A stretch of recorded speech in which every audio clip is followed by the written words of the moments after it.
Hi everyone, welcome back to the channel. If you're new here, please subscribe. If you're old here, welcome. So today's video is actually not requested. I just thought that maybe it would be helpful to some of you to see. It's going to be all about my major. So I'm a philosophy major. I feel like that's kind of a rarer major. Not as many people major in it, or some people might have reservations about it. And so I just wanted to clarify maybe some things you've heard about philosophy majors and explain a little bit about why I decided to be a philosophy major and what the major entails. So hopefully you guys find this video really helpful. If you like it, please like the video, please subscribe, comment below with any other video requests, and yeah, let's get right into it. Okay, so the first reason I decided to become a philosophy major is actually kind of because of the major that I dropped. So I might do a separate video on this, but basically I came into college thinking that I would be an English major. The reason for that is because in high school, English was always what I was really good at. I was never a math student, I was never really a good science student, but English was what I was really good at, and it just wasn't that hard for me, and I really enjoyed writing and I enjoyed reading. So it was kind of a natural progression to go into college as an English major.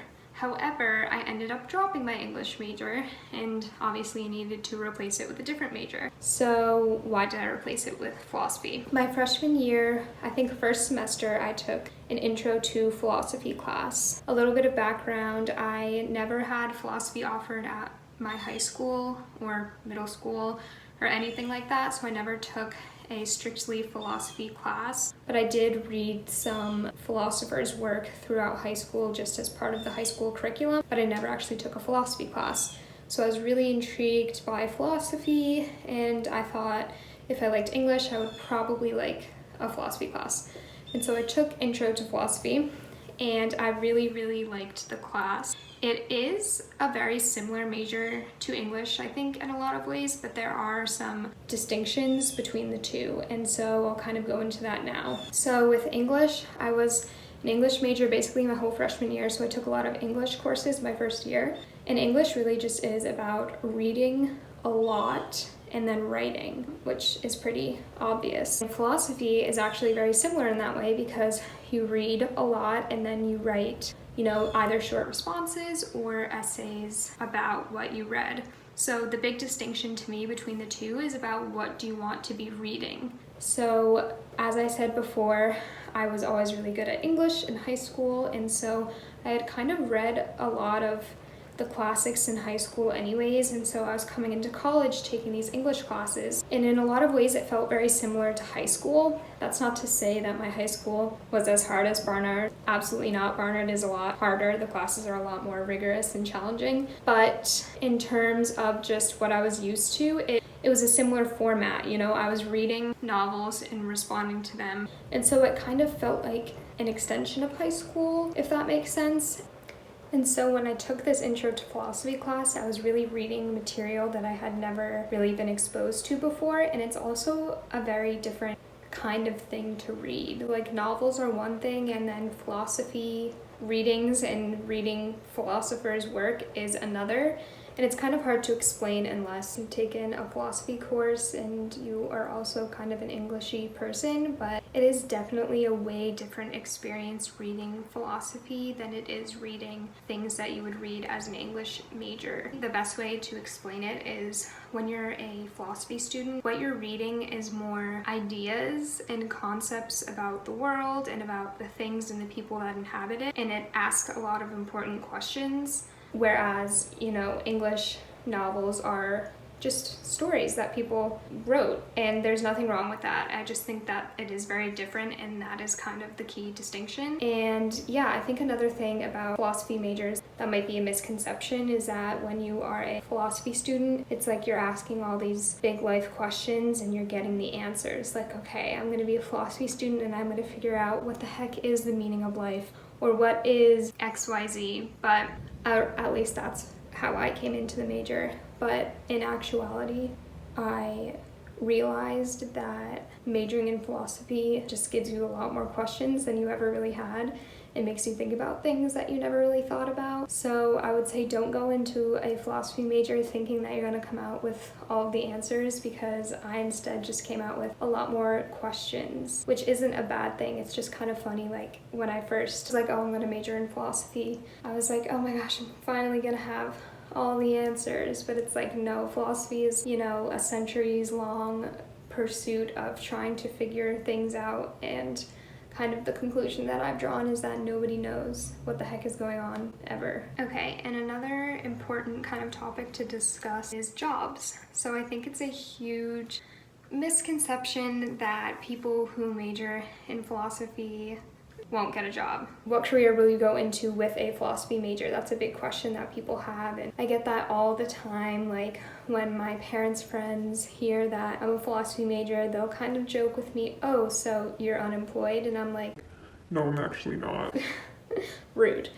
But yeah, I think it is a good point that lots of other majors track very specifically, clearly, you know, straight to a certain career or even a certain field. So, you know, if you're majoring in economics, you can kind of have a good idea of what your job will be. And then there are those more humanities-based majors where there isn't a precise, you know, 1-to-1 ratio of major to job. And even with an English major, I think that's true. There's not necessarily one job that a lot of English majors get. It's pretty varied. And I think that's similar with philosophy majors. You can really go into a lot of different things. You can get a master's or a PhD in philosophy and just continue education. You can be a teacher. You can do it for law school. You can do it for journalism, for writing, all that kind of stuff. And with my philosophy major, I did get my CNN internship. I interned at a magazine called Working Mother, and now I have a teaching job. So it is certainly possible to get a job, to get an internship, whatever, with a philosophy major. Don't let that dissuade you from majoring in philosophy if you want to, because I don't think it's true that you're going to be this jobless person, you know, after you graduate. Yeah, I guess I kind of touched on this already, the thing about law school. A lot of people who are thinking about pursuing a law degree later on in their, you know, education career end up majoring in philosophy in undergrad, because it does track well for that. The kind of thinking that you're asked to do as a philosophy major is really great for the questions on the LSAT. If you've ever taken a practice LSAT, you'll know that they're kind of logic puzzles almost, and it's a very unique test with unique types of questions. And I did find that it kind of flexes your brain the same way that you have to use your brain when you are dealing with philosophy and writing essays. So I do think if you're considering a career in law, it would be helpful for you to major in philosophy. So yeah, just to conclude and wrap things up, I switched my major from English to philosophy because I enjoyed the material that I was reading a lot more with philosophy than I was with English. The second thing is, if you're going to be a philosophy major, you need to be prepared to read a lot and write a lot. So if you don't enjoy reading or writing, do not major in philosophy. You're just going to be miserable. And I do think college and what you major in should be something you genuinely enjoy. The third thing I would say, and I debated putting this in here or not because it might be a little bit controversial, but I do think that if you really want to make a lot of money in your career, you want that high-paying job, then I don't know if I would necessarily recommend majoring in philosophy unless you're planning on becoming a lawyer, because then obviously you will make a lot of money. But I think that a lot of people in my major at Barnard was very small. There was only 8 of us, I think. Everyone I met was genuinely studying philosophy for the love of philosophy. And you also can't really fudge that kind of thing. I feel like with other majors, it's when it tracks well to a job, you kind of have this mindset of, oh, I'm majoring in this because I want to become XYZ. But I found that a lot of philosophy students are majoring in philosophy for the love of philosophy, because they enjoy reading and writing, and they enjoy the discussions in the seminars and talking with people and debating. And so I do think it attracts very passionate people. So if you want a major where the people who are majoring in it genuinely love the subject for the joy of the subject, I think philosophy is a good fit. That being said, I do not think you should major in philosophy if you're out here like not pursuing law, but you want to make 80, 90, 100K out of college. That's really not going to happen. I don't think with a philosophy major. Maybe I'm wrong, but yes, I did just want to mention that. And then I guess the fourth thing to wrap up is that I think Everything you study in philosophy is really, really important. It asks really important questions. It makes you evaluate your own life and think about what kind of footprint you want to leave on the world, all that jazz. And so, I mean, I might be a little biased, but I think everybody should major in philosophy because I think it really does make you see things in a different way, and that's pretty rare in life. I feel like you don't have a lot of kind of epiphany moments or like, oh my god. And I remember when I took metaphysics when I was abroad at Oxford, I had that moment. I think it made me think in such a different way, and I think that's really valuable. So yeah, I hope this video was helpful. I hope you guys enjoyed it. Please comment below with other suggestions. DM us on Instagram at MJD and NYC. We answer all of our DMs. And subscribe, please. It's really helpful. And thank you for watching. I'll see you in the next video. Bye-bye.